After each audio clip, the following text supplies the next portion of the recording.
belajar mengenai materi fisika tentang dinamika rotasi dan keseimbangan benda tegar.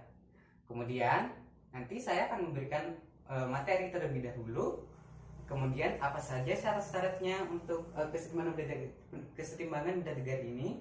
Kemudian yang kedua, nanti saya akan memberikan contoh soal. Jadi nanti kita akan belajar pada contoh soalnya langsung agar lebih efektif.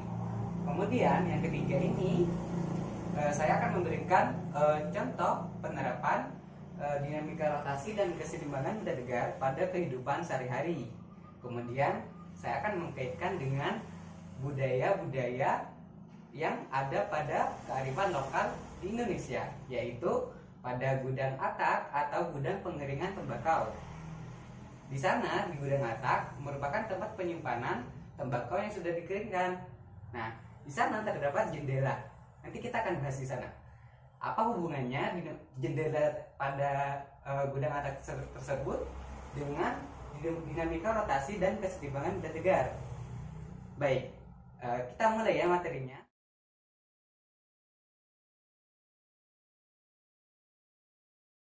Baik, kita mulai ya materinya. Yang pertama, apa sih itu keseimbangan benda tegar?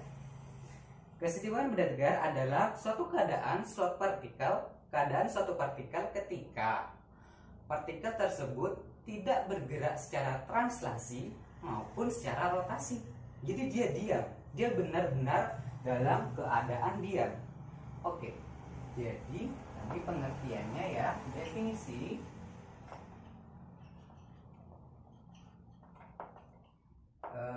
keadaan suatu partikel dalam keadaan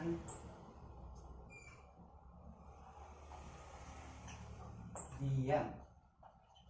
Diam ini berarti tadi tidak bergerak secara translasi maupun secara rotasi. Nah, diam di sini ada syaratnya loh. Yang pertama, syaratnya. Syarat. Apa saja syaratnya? Kalau kita diam, maka kita tidak memiliki kecepatan maupun percepatan sama sekali. Percepatannya sama dengan 0.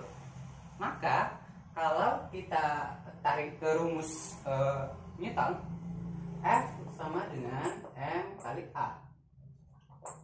Bagaimana F ini akan bernilai 0?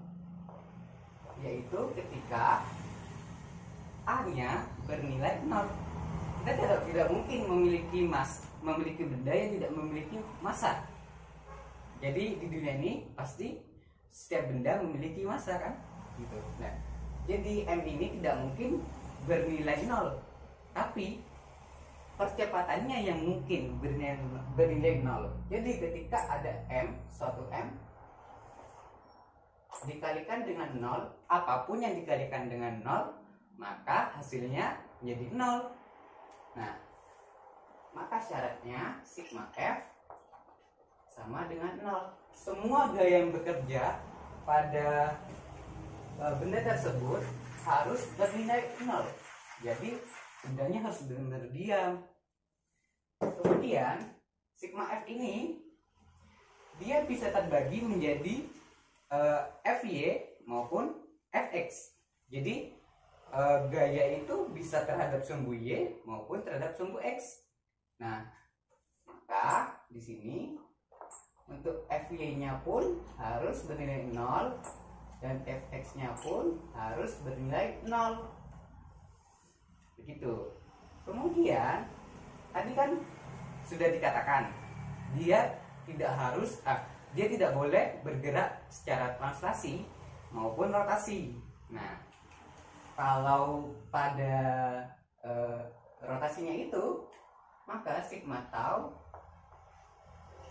di sini harus bernilai 0 juga. Jadi dia tidak bergerak secara rotasi gitu. Jadi benar-benar harus diam gitu.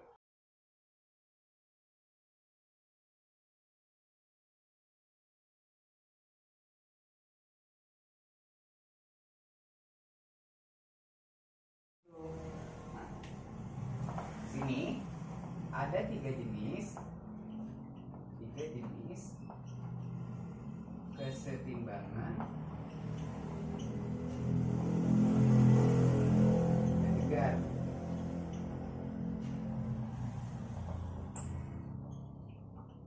Nah, untuk mempermudah, saya akan membuatkan tabel terlebih dahulu di sini.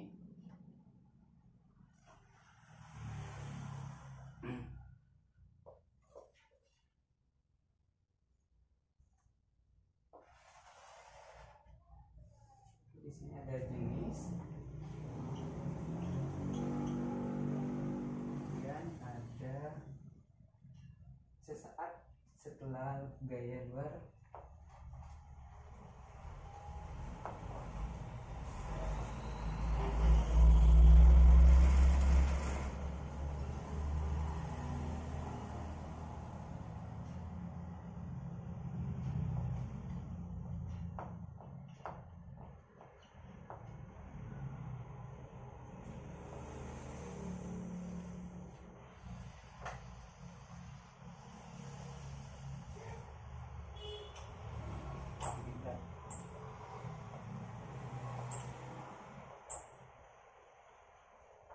Oke teman-teman, di sini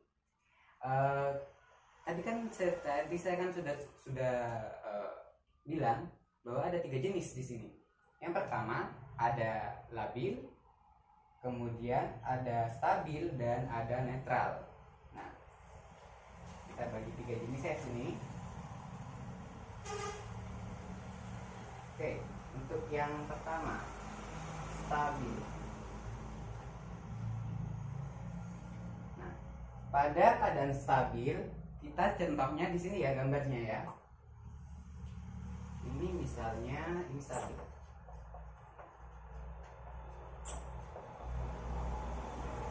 Ini terdapat sebuah tempat. Gambarnya seperti ini. Dan di sini ada sebuah benda. Anggapannya bentuknya lingkaran gitu. Nah, pada keadaan stabil ini, sesaat setelah gaya luar dihilangkan atau saat kita memberikan gaya, gitu kan, di sini, maka kemungkinan dia akan bergerak naik ke sini, kemudian apa yang terjadi? Dia akan kembali lagi ke posisi pertamanya. Itu yang dikatakan stabil. Jadi kita mau menggerakkan dengan sekuat apapun, dengan F sebesar apapun, dia akan bergerak. Pasti akan bergerak, tapi dia akan kembali ke posisi awal. Entah dia ke kanan atau ke kiri, pasti dia kembali ke posisi awal di sini. Berarti dia akan bergerak naik,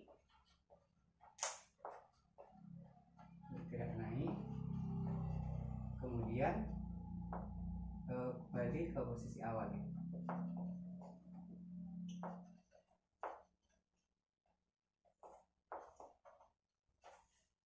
Nah, bagaimana titik beratnya? Untuk titik beratnya itu nantinya dia akan bergerak naik juga. Jadi ketika kita dorong dia ke arah mana ini ya? Kanan, oke, bergerak ke arah kanan di sini. Tapi di sini kiri ya, yang saya katakan kiri saja. Oke, di sini kita bergaya ke kiri. Nah, dia akan bergerak ke kiri kan. Nah, tentu saja gaya normalnya nanti ketika dia berada di puncak, dia gaya normalnya akan naik, juga naik gitu. Bukan titik beratnya atau bukan gaya normal ya, titik berat, maaf. Titik beratnya dia akan naik. Oke. Biasanya kan titik berat kan selalu ke bawah ya, ke arah gravitasi bumi. Tapi nanti dia ketika meluncur ke atas ini, dia akan naik gitu. Berarti bergerak naik.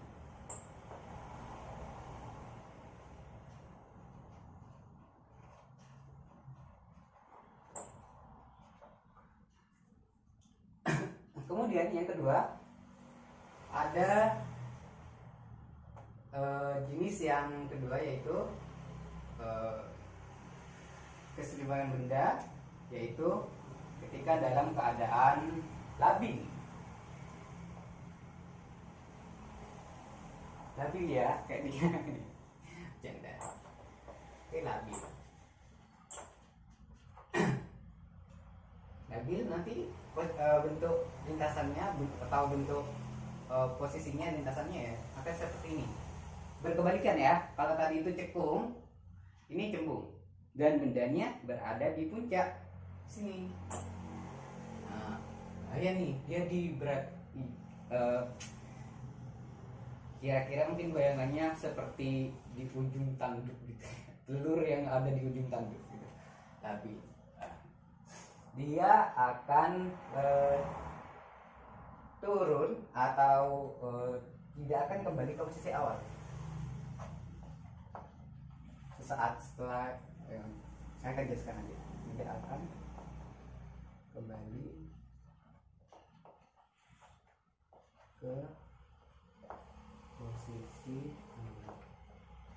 Jadi ketika kita memberikan gaya, entah itu dari kanan, gaya dari kanan maupun dari kiri, nah dia akan bergerak pastinya kan, dia akan bergerak. Si telur ini mungkin ya kita katakan telur lah gitu karena bulat. Si telur ini akan bergerak dan dia akan apa ya istilahnya ya, berguling gitu, jatuh gitu. Dan dia tidak seperti keadaan stabil, dia tidak akan kembali ke posisi semulanya lagi kecuali dia mendapatkan gaya. Oke, jadi ketika gaya diberikan, maka tidak akan ada gaya reaksi gitu. Tidak seperti keadaan stabil. Ketika kita memberikan gaya, dia akan naik ke atas. Nah, dia akan memberikan gaya pemulih, istilahnya gaya pemulih ya, kalau dalam gambar dia akan berbalik arah gitu, kembali ke posisi yang semula. Tapi kalau pada kasusnya yang labil, yaitu jenis labil, dia tidak akan kembali ke posisi semula. Dan bagaimana untuk titik beratnya? Ya, titik beratnya berarti akan bergerak turun.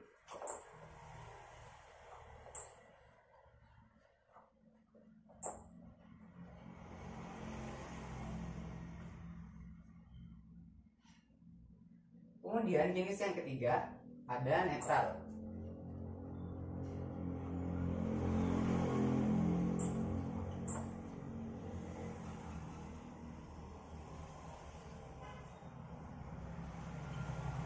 Masih kelihatan ya di sini ya. Yang ketiga adalah jenis netral. Sesaat setelah gaya luar dihilangkan, maka dia tidak akan berpengaruh. Artinya setelah kita memberikan gaya, ya dia akan tetap diam. Setelah gayanya, setelah dia bergerak, dia akan diam kembali. Tapi dia tidak di posisi awal, tapi dia akan diam kembali gitu. Sehingga dia tidak akan berpengaruh di sini.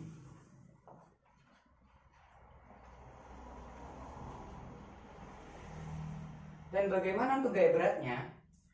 Entah kita mau memberikan gaya ke kanan maupun ke kiri, gaya beratnya pasti akan selalu ke bawah di sini. Oke. Dia akan selalu ke bawah. Jadi tidak akan berpengaruh juga gaya beratnya, entah itu gayanya dari mana. Tidak berpengaruh. Oke, sudah sampai sini ya untuk materinya. Kita akan langsung coba contoh soalnya. Sekaligus kita nanti akan analisis bagaimana arti keseimbangan benda tegar itu. Oke, halo teman-teman, kita kembali lagi pada materi selanjutnya, yaitu penerapan keseimbangan benda tegar pada kehidupan sehari-hari. Nah, saya contohkan aja ya langsung ya ke jendela rumah saya. Nah, teman-teman, ini jendela rumah saya nih. Nah, biasanya kalau kita membuka jendela, tadi kan, oh ya, kita jelaskan bagian-bagiannya dulu ya. Tadi kalau seperti batang homogen yang tadi itu, si porosnya itu di sini, engselnya di sini kan, karena kalau dibuka nih dia engselnya di sini, berarti suhu putarnya di sini, porosnya. Oke, dan kita memberi gaya di sini. Anggapannya kalau batang homogennya tadi itu ininya nih, bener gak sih? Ini A tadi porosnya, ini B. Oke, nah ketika kita memberikan gaya nih, nah kira-kira nih berapa derajat sih untuk dapat gaya yang maksimal itu? Nah, untuk memberikan gaya yang maksimal itu ya, untuk membuka jendela ini kita harus memberikan gaya sebesar sin, pakai sin ya, sudut sin ya, sebesar 90 derajat. Kenapa? Karena sin 90 derajat itu sama dengan 1. Nah, 1 kita buktikan nih ya. Nih, saat saya berada tegak lurus nih dengan jendela, saat saya mendorong, kelihatan nggak ya tangan saya? Saya pakai tangan kiri ya. Ketika saya mendorong, ini lebih mudah, gitu. Nah, bayangkan kalau kita membuka dengan sudut sin 0. Oke, kita bayangkan membuka dengan sudut sin 0 ya. Kalau ini 90 derajat tadi, tangan saya 90 derajat, berarti signalnya ini nih. Aneh, masa dia bergerak gini, kita dorongnya ke sana. Oke.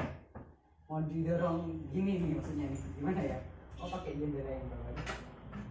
Nah, saya dorong nih tangan saya, kelihatan nggak ya? Saya dorong ke sana, agak aneh. Buka jendela pakai sin itu 0 derajat, kita bukanya malah ke porosnya tuh, kita dorongnya ke porosnya. Harusnya kita 90 derajat tegak lurus dari sini, tegak lurus ya. Nih, mudah dibuka gitu. Nah, baik, kita ke materi yang terakhir ya, pada gudang atap. Kita tahu di Indonesia itu jendelanya dibukanya itu secara apa ya, kayak bisa dikatakan itu secara vertikal atau horizontal gitu ya, secara vertikal ya, horizontal seperti ini, memberi gaya.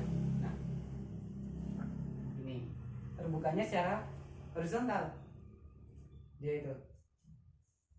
Nah, beda tuh sama di luar negeri. Kalau kalian ke kayak Jerman gitu ya, jendelanya tuh nggak dibuka kayak gini. Jendelanya itu seperti apa ya? Saya contohkannya itu ya. Jendelanya itu di sini, engselnya itu di bawah. Kalau kita kan engselnya di samping, engselnya itu malah kebalik, di bawah engselnya. Jadi kalau kita mau buka, kita dorong aja, dia bakal kebuka gini. Gimana ya? Bentar ya, saya ambil bahan dulu. Sebentar.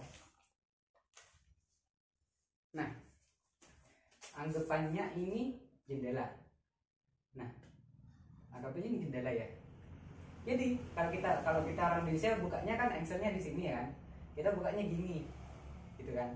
Tapi kalau orang luar negeri itu bukanya gini. Dia engselnya di sini. Nah, sebenarnya itu lebih bagus yang di luar negeri. Karena kenapa?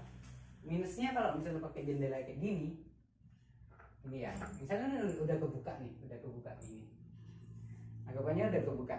Nah, ketika ada angin, nah angin itu kan bergerak secara horizontal ya, meskipun angin itu terjadi karena adanya perbedaan suhu, ya temperatur ya, dan tekanan di atmosfer secara vertikal. Jadi di apa sih, misalnya nih di si udara yang ada di bawah dekat tanah itu misalnya lebih dingin, di atas panas gitu kan.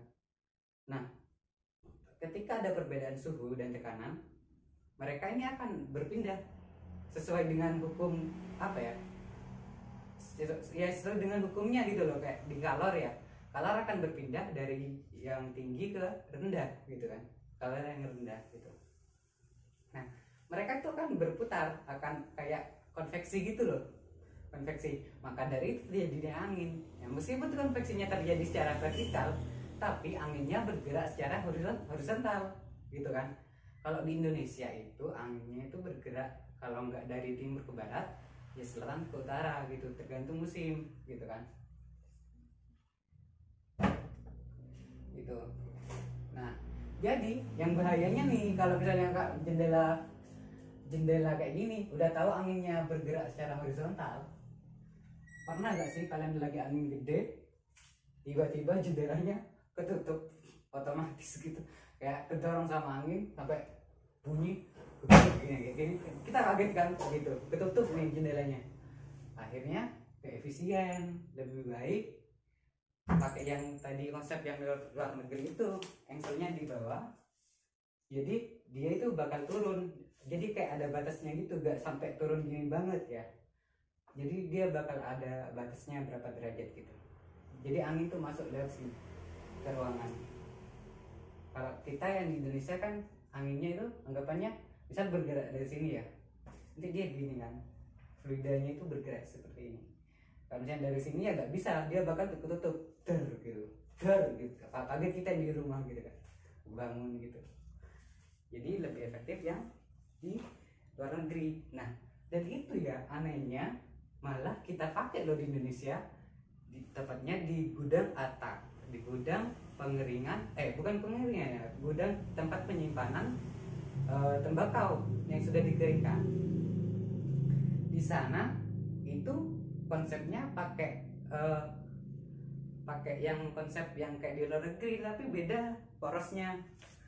Kalau engselnya itu yang di luar negeri di bawah, yang di Jerman apakah saya pernah lihat di YouTube kalau nggak salah, kalian lihat di internet deh, contoh jendela di luar negeri gitu, yang dibukanya secara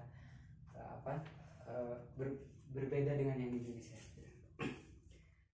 Kan yang di luar negeri itu engselnya di bawah, jadi kita tinggal dorong aja dia kayak udah jatuh gitu kan, memanfaatkan gaya gravitasi, jadi kita kayak udah otomatis dia jatuh, tapi nggak sampai tidur gitu, dia ada penahannya gitu, jadi kita gak usah usaha dikit pun itu gak ada, nol gitu, karena dia akan otomatis karena beratnya ya akan kita sentuh dikit aja dia langsung akan tidak seimbang gitu, akan jatuh pada sudut tertentu gitu. Nah, kalau di gudang ATAK beda lagi, engselnya itu di atas, jadi kalau kita mau buka jendela itu kita bukanya gini, kita dorong gini, emang butuh effort ya, emang butuh effort dan butuh bahan tambahan, yaitu kayu kayak sebagai penyangganya gitu. Di sini kan ini kan pasti bakal ada gaya beratnya kan, pasti bakal kembali ke tempat semula gini, nah, ketutup lagi. Nah, biar gak ketutup lagi tuh, dia itu ditahan pakai kayu gitu, jadi jendelanya itu gak bakal ketutup, meskipun ada angin besar itu ya gak bakal ketutup gitu. Itu malah lebih baik ya, soalnya kan gudang ATAK itu memang memanfaatkan angin kan untuk menjaga kelembapannya itu, jadi jendelanya harus terbuka gitu. Kalau emang harus dibuka ya harus dibuka terus gitu, jangan sampai ketutup kalau kena angin gitu.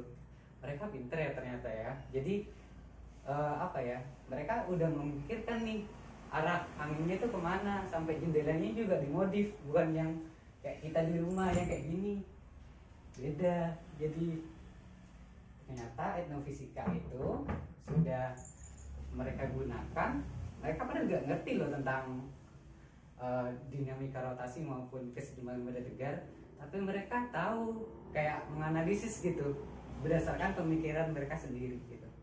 Hebat ya budaya di Indonesia itu, meskipun mereka tidak tahu ilmunya, tapi mereka tahu dampaknya gitu, efeknya gitu. Mereka juga menganalisis dengan cara mereka sendiri gitu. Nah, sampailah kita di ujung materi ini. Jadi saya pamit undur diri. Semoga ilmu yang kita dapatkan bermanfaat untuk kita semua. Jangan lupa kita harus terus kembangkan ilmu kita agar bermanfaat bagi orang lain gitu. Terima kasih, saya Arif Tajali. Assalamualaikum warahmatullahi wabarakatuh.